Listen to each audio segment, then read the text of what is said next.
Hey guys, welcome back to Be Prepared. T here. Um, I'm running a day late on videos already, so hopefully I'm gonna be a little more relaxed this time. I think I'm gonna just try to be more me instead of, as a matter of fact, you need to, it don't work for me. So I'm just gonna be me. I do have some notes here. Um, Tonight I want to talk to you guys about. Okay, y'all, I've probably heard about bug out. It's when SHTF shit hits the fan. Um, you pack up everything and you run to the hills or run to this, secluded whatever you got carved out in the hillside somewhere. And that's a good thing to have. Don't get me wrong. But tonight we're going to talk about bugging in, which is basically bunkering in where you're already at, your home, your castle. You don't know any place better than your castle. You know every entry, every exit, every nook, every cranny. You could be no easier place to protect your family than in your own home. And some people, they just can't bug out. Small children, toddlers, infants. You have elderly patients or family or, handicap, and it's just bugging out is not an option. It could be, but it'd be really rough. Um, Not only for you, but you want to keep your folks as comfortable as possible. It's going to be chaotic enough without them, everything they're already going through, being uncomfortable. So your best bet is to just bug in unless you absolutely, if you see a tank coming down your street 2 blocks away, yeah, get your stuff and hit the woods. No doubt about it. But bugging in is kind of the same principle as bugging out, but you just don't go nowhere. But you are stacked to the rafters with everything that you need to survive in your home. Say the last time y'all walk in that front door, lock it up, barricade it, and you might not step out that door again for 6 months. It's rough. I'm not saying that I'm going to be able to do it. I'm going to give it my best shot. I'll do anything for my family. But I mean, you're going to have to go outside for some things, but, as in not going anywhere for 6 months, 9 months, a year, whatever happens. The severity of the situation obviously depends on how long you're bunkered in. But, I went through the food the other night. That's all pretty basic. You don't want to stockpile your, perishables because, say, grid goes down, you have no generator. Luckily, it is winter here, so, you could possibly keep food good outside in the freezer for a while. The days are still pretty warm for that, so, that'd be a big risk. And we'll get into energy sources here in a minute, but the one thing you cannot have too much of is water. You want water, water, water. Stack that by the case, the jugs, whatever, floor to ceiling. You need 1 gallon of water per person in your household per day. That is a lot of water. I myself, not even close to that yet. And we're almost out of time. It's going to get bad here very soon. I personally think we won't even make it to the new year before it gets really bad. If you can find, there's truth in every news channel, a little bit. So, there's got to be some kind of truth in there. It can't all be fabricated. A lot of it is. But there are underground type news channels on YouTube that, they actually will have live footage of things happening, and they tell the truth about what's going on. But you just gotta, everybody has their own preference for that. But anyway, getting off subject, water, you want to have all the water you can possibly store. Collect rainwater. If I was gonna build my own rainwater collection system, but I can't come up with a feasible way without spending a lot of money to keep it from freezing. So I'd rather take that money and just buy more cases of water, jugs of water, gallons of water, whatever. Um, Other than that, a lot of things. I mean, if you just sit and think about what you use every day, aside from like luxuries, like the internet and cell phones and stuff like that, it's possible they won't even be around. So, um, you want like, what have I got down here? Batteries. You want as many batteries as you can get your hands on. AAA, AA, D, C, whatever. As many as you can get. Flashlights, any type of lights. You can get the ones you can shake and charge them. Some of them's got cranks now. A lot of them, if you have a power source, like a small solar panel that you can charge phones and such off of, you can use one of those. Keep your flashlights if it's a rechargeable. Plenty of flashlights, and you'll want some way, especially being winter, some source of heat. You're going to have some source of heat, whether it's extra blankets. A lot of folks I've seen and I've read that they will take a tent and they will put up their tent in the living room or in a small bedroom, and with that, it's kind of a room inside of a room, and with your body heat inside that tent, you can actually get around 20 to 25, 30 degrees difference just being inside that tent with it zipped up. So that's a good way to keep warm. Extra blankets. You don't have to go to wherever, JC Penney's or Walmart and buy new stuff. Just go to Goodwill. There's always an abundance of blankets and sheets and everything at Goodwill. Good warm socks and a good pair of shoes or boots. That's something you'll definitely want if it's the dark winter that we're hearing so much about and there's no power, no heat. What else is there? Your prescriptions, your medications. It would be ideal if you can to have at least a 90-day supply. A lot of insurance companies are weird about that. I happen to be a lucky one, and I just got mine refilled, so I should be good for the next 3 months. But get all of your personal medications, prescriptions filled that you can, and over-the-counter drugs.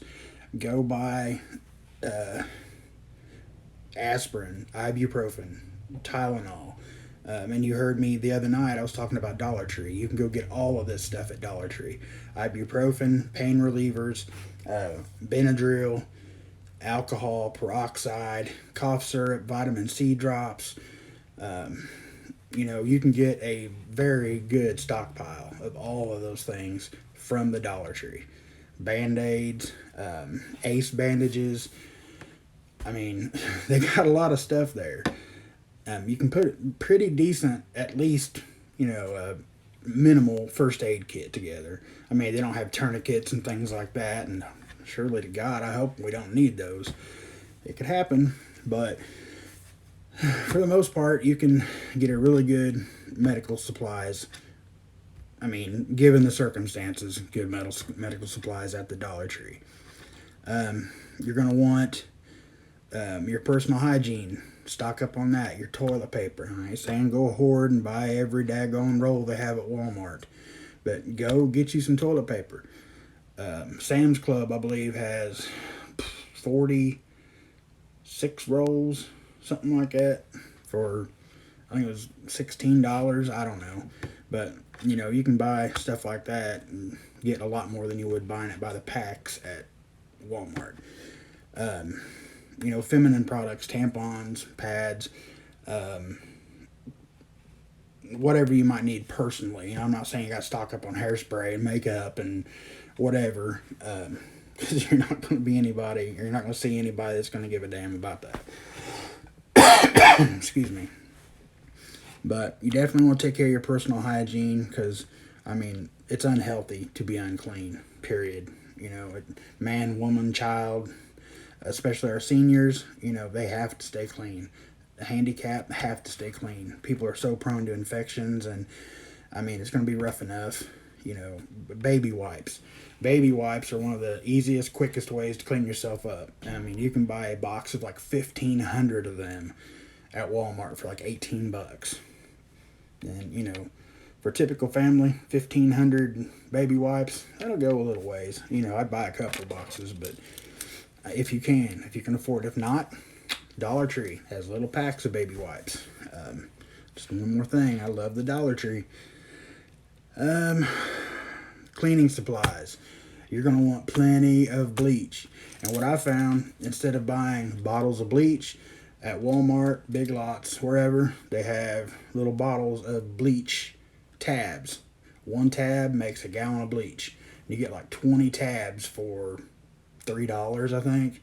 And we've been using those just around here, and they seem to work really well. But yeah, cleaning supplies, your dish soap,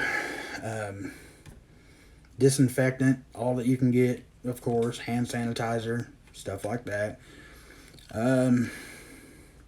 Already did extra blankets, indoor tents, water. Oh, worst case scenario. Say you live out here in the sticks like I do, and you run out of water. Somewhere around here, I'm going to find a creek, okay? But you're going to want some kind of water filtration system. Now, you can get up to a $400 system, or you can go to Walmart. They got a thing called a Life Straw. You can drink the water through that. I would still boil it first, let it cool down. You know, then you got drinking water. And they also have what's called a Sawyer. It's one of the best ones I've found. Every filter, you get 100,000 gallons of water. I mean, it's kind of slow. You don't get much at a time, but it's good for up to 100,000 gallons of water. And they're like $20 at Walmart. But you definitely want some way to clean whatever type of water you find. Like I said, I'd still boil it first, but worst case scenario, you can't boil it. That's at least going to take a lot of the stuff out of it. And you can YouTube, look up all kinds of homemade water filtration. Usually, you can take gravel and charcoal and like grass clippings and run it through there, and you'll want to do it a couple times, but the end product is, it's clean. You can drink it. It just takes some time. And entertainment. You're going to want something to do, whether it's card games, get some art supplies, board games, something, especially if you have little ones. Y'all are going to drive each other nuts if you don't have something to preoccupy your time. And even those are going to get old after a while, I ain't going to lie. But, you're going to want something to pacify your time, or make your time go by. Let's see. Your best bet to help tremendously with all of this is find some way, get you some source of solar energy. There's all kinds of options on Amazon. I've got the Jackery system. I've heard, I don't have, but those are one of the best systems you can get. And one of those and 2 to 4 of the bigger solar panels will easily, power your refrigerator. I wouldn't leave it plugged in all day, but, that'll keep your refrigerator cold, especially in the winter. It's already, it's going to be cold in your house if there's no power. But with the solar generator, at least you can get like a little plug-in electric heater and, put the tent in the room. And like I said earlier, and you should stay pretty comfortable, and get, plastic and tape up your windows and, whatever you got to do. Whatever you got to do to keep your family warm. But, back to the solar power, definitely would be a wise investment, especially if you have, handicapped folks that depend on oxygen or, whatever the needs may be. Say your kids have DSs or whatever the cool handheld system is now, they can at least charge that and they'll have entertainment, The cell phone towers might be down, but you'll still have those phones with the games on them. and stuff like that. And when it comes to the solar power, just the panels do have to be outside to charge. But if if you use your head, you can figure out a good system of when it's, I don't want to say it'll be unsafe outside, but I would have a way to keep my eyes on them solar panels if they're outside charging your system. Don't leave them unguarded. I'm telling you, they will disappear quickly. That's all I've really got for solar power. Like I said in the last video, I mean, I can figure it out. I can tell you how it works, but I can't make you understand it. And vice versa. I don't totally understand it, but I know how it works. So your best bet would be to, get with somebody that knows more about it. But I know it will definitely simplify as much as it can the circumstances of not having electricity for months. So back to just the basics of bunkering in. If it's like grid down, no power, no, whatever, you're not going to want people to know you have power sources and you have plenty of food and this and that. I mean, you're going to, if you have to, I mean, you can always fix the trim around your windows and doors later.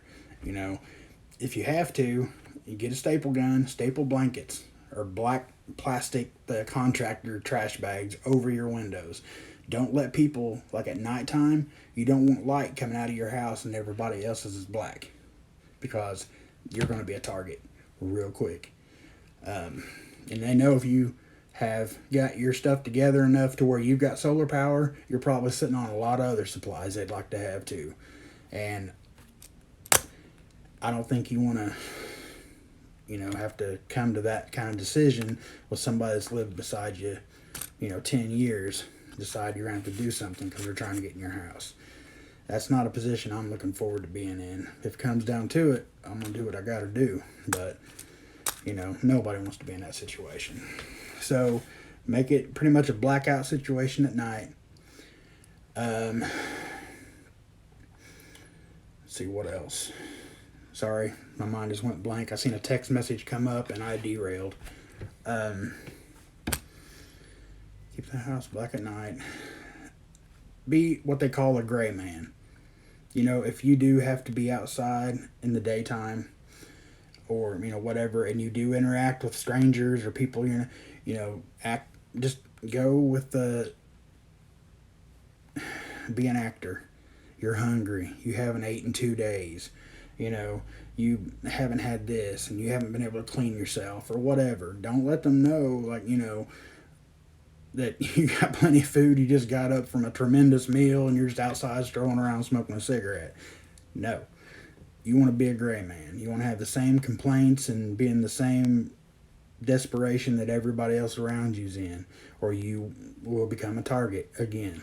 There's not much you're going to be able to do that won't make you a target in this time.